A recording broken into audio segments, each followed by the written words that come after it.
নামাজটা কখনো ছেড়ো না।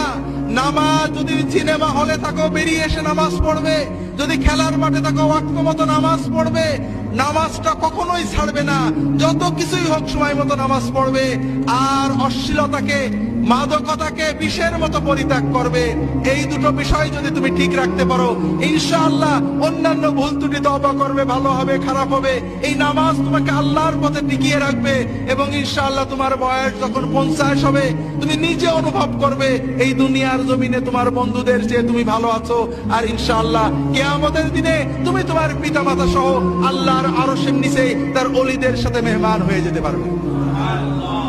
হাজেরিন, যুবক কিশোরদের ভালো রাখতে হলে